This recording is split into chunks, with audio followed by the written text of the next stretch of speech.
खुला उला कुछ नहीं है, कवर में रहता था। जैसे जेब में रहता है, हाँ। चाबी रहती है ना, हम्म। तो वो हो जाता है। कई बार स्क्रैचेस चाबी के कारण आ जाती है। गाइस फ्लिपकार्ट की बिग बिलियन डेज में जो एक्सचेंज पॉलिसी है उसको लेकर हमने ऑलरेडी 2 वीडियो बना रखे हैं, जिन पर आप लोगों का इतना जबरदस्त रिस्पॉन्स रहा और आप लोगों ने उन वीडियोस के ऊपर इतने सारे सवाल पूछे हैं कि यार मैं क्या कहूँ। अब एक एक करके सारे सवालों का जवाब देना तो देखो यार पॉसिबल नहीं है, तो मैंने सोचा क्यों ना एक FAQ वीडियो बनाई जाए जहां पर आपकी एक्सचेंज ऑफर को लेकर जितने भी डाउट हैं उनको कवर कर सके। सो मैंने यहाँ पर बहुत सारे रैंडम क्वेश्चंस को पिक किया है और आपके जो डाउट है उनको आंसर करने का ट्राई करेंगे। डिलीवरी के टाइम आपके डिवाइस में क्या क्या चेक किया जाता है, आपको किन किन बातों का ध्यान में रखना चाहिए, और एक्सचेंज ऑफर को लेकर एक रीसेंट केस जो मेरे किसी सब्सक्राइबर ने मेरे साथ इंस्टाग्राम पर शेयर किया था वो भी मैं आप लोगों के साथ में शेयर करने वाला हूं, जो आप लोगों के लिए काफी इंपॉर्टेंट हो सकता है कि कैसे ये फ्लिपकार्ट एक्सचेंज ऑफर में आप लोगों को बेवकूफ बनाया जाता है। ये सारी डिटेल्स मैं आपको लाइव प्रूफ के साथ में शेयर करूंगा, तो वीडियो आप लोगों के लिए काफी इंपॉर्टेंट हो सकता है। तो यार प्लीज कोई भी चीज मिस मत करना। और वीडियो स्टार्ट करने से पहले यार मेरी एक छोटी सी रिक्वेस्ट है कि वीडियो को प्लीज लास्ट तक पूरा देखना, क्योंकि अगर आप पूरा वीडियो को नहीं देखोगे उसके बाद आप कमेंट्स में कोई क्वेरी करते हैं तो उसका आंसर हम ऑलरेडी वीडियो में कर चुके हैं, तो इस चीज को आप थोड़ा सा संभाल लेना। फटाफट से वीडियो को स्टार्ट करते हैं। तो सबसे पहले बात करते हैं फ्लिपकार्ट की एक्सचेंज पॉलिसी को लेकर। तो जो पहले पॉलिसी थी उसके अकॉर्डिंगली इस ऑफर में काफी सारे चेंजेस आपको देखने को मिलते हैं। स्पेशली यहाँ पर आप अपने डिवाइस को किसी भी कंडीशन में एक्सचेंज कर सकते हैं। आप किसी भी कंडीशन मतलब किसी भी कंडीशन में चेंज कर सकते हो, बट कंडीशन ये है कि आपका जो डिवाइस है वो वर्किंग कंडीशन में होना चाहिए, मतलब आपका डिवाइस यूज करने लायक होना चाहिए, तो आप एक्सचेंज पॉलिसी में अपने डिवाइस को एक्सचेंज कर पाओगे। ये फ्लिपकार्ट की पॉलिसी है। मेजरली फ्लिपकार्ट की एक्सचेंज पॉलिसी में कुछ चीज़ों को देखा जाता है, जैसे फॉर एग्जांपल डिस्प्ले में आपका जो डिस्प्ले है वो अच्छे से काम कर रहा हो, वहाँ पर टच काफ़ी अच्छे से काम कर रहा हो, डिस्प्ले कहीं से क्रैक नहीं होना चाहिए, डिस्प्ले ऊपर उठा हुआ नहीं होना चाहिए, काफ़ी सारी चीज़ें देखी जाती है। या फिर आपके डिस्प्ले में कोई डिस्कलरेशन का प्रॉब्लम तो नहीं है। डिस्प्ले के अलावा अगर बाकी डिवाइस की बात करें तो आपका जो डिवाइस है वहाँ पर किसी तरह का कोई डेंट नहीं होना चाहिए, कोई स्क्रैचेस नहीं होना चाहिए या कोई क्रैक नहीं होना चाहिए। इसके अलावा हार्डवेयर पार्ट की बात करें तो कोई पार्ट डिवाइस का मिस नहीं होना चाहिए। बेसिकली ये सारी चीज़ें एक्सचेंज पॉलिसी में डिवाइस के रिगार्डिंग देखी जाती है। बट अगर बिग बिलियन डेज वाले इस ऑफर की बात करो तो ये सारी चीजें अगर आपके डिवाइस में है तो उसके बावजूद भी आपके डिवाइस को एक्सचेंज किया जाएगा। हालांकि जो वैल्यू है वो आपके डिवाइस के कंडीशन के अकॉर्डिंग ज़्यादा या कम हो सकती है, बट आपके डिवाइस को एक्सचेंज नहीं करने का कोई भी सवाल नहीं होता। आपके डिवाइस को फ्लिपकार्ट को एक्सचेंज करना ही पड़ेगा, क्योंकि यहाँ पर जो पॉलिसी है वो कुछ इसी तरह की है और आपका जो डिवाइस है वो 100% एक्सचेंज होगा। बट उसके बावजूद भी आपके डिवाइस को डिलीवरी के टाइम एक्सचेंज नहीं किया जाता है और काफ़ी फालतू के एक्सक्यूजेज आपको दे दिए जाते हैं कि आपके डिवाइस में ये प्रॉब्लम है वो प्रॉब्लम है, और आपको जो डिफरेंस अमाउंट है उसे पे करने के लिए बोला जाता है। तो एक्चुअल में इस चीज़ के पीछे क्या रीज़न है वो सारी चीज़ मैं आपको आगे इस वीडियो में शेयर करने वाला हूँ। ट्रस्ट मी गाइस, 100 में से 90% लोगों के साथ में यही चीज़ ये लोग करते हैं और इस चीज़ के लिए इन्हें स्पेशली बोला जाता है। और इस वीडियो के अंदर मैं एक लाइव एग्जांपल भी आप लोगों के साथ में शेयर करूंगा, लेकिन उससे पहले कुछ क्वेरीज को आंसर कर लेते हैं जो कि फ्रिक्वेंटली आपने नीचे कमेंट सेक्शन में पूछी थी। तो गाइज एक्सचेंज पॉलिसी में सबसे इंपॉर्टेंट चीज़ है कि आपके पास आपका डिवाइस होना चाहिए। मतलब मैटर नहीं करता कि आपके पास उसका बिल है या नहीं है, उसका चार्जर नहीं चाहिए, उसका जो बॉक्स है वो भी नहीं चाहिए। डिवाइस से मतलब होता है एक्सचेंज पॉलिसी में आपके पास आपका ओल्ड डिवाइस होना चाहिए।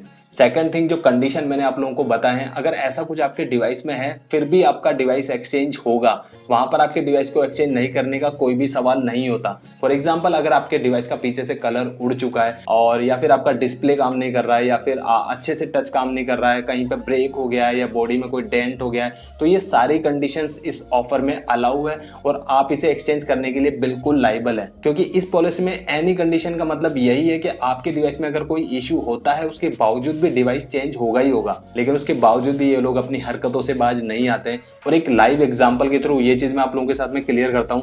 तो मेरे एक सब्सक्राइबर है, उन्होंने मुझे सडनली इंस्टाग्राम के ऊपर मैसेज किया और अपनी सारी क्वेरी बताई। सो एक्चुअली उनके पास Xiaomi का कोई डिवाइस था, Redmi 8 था शायद, तो उन्होंने उसे एक्सचेंज किया है Realme 7 Pro के साथ में।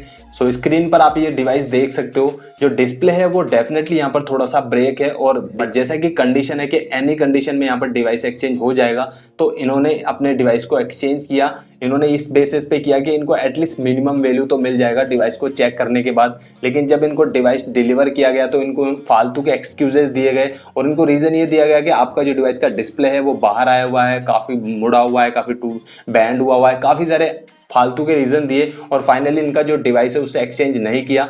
तो अगर आप इस डिटेल को थोड़ा सा ध्यान से देखोगे तो यहाँ पर आपको दिखा रखा है कि अगर आपके डिवाइस में कोई भी इशू नहीं होता है तो इनके डिवाइस का वैल्यू उनको पूरा मिल जाएगा। इसके अलावा अगर बॉडी में कुछ प्रॉब्लम होते हैं तो वैल्यू को थोड़ा सा कम कर दिया जाएगा। और अगर आपका डिवाइस डैमेज है, मतलब वहाँ पर डिस्प्ले नहीं चल रहा है, इशू है, डिस्प्ले उठा हुआ है और भी कोई भी फिजिकल डैमेज काफ़ी ज़्यादा है, तो आपको मिनिमम वैल्यू दी जाएगी, एटलीस्ट मिनिमम वैल्यू जरूर मिलेगी। लेकिन आपको एक्सचेंज के लिए मना नहीं कर सकते।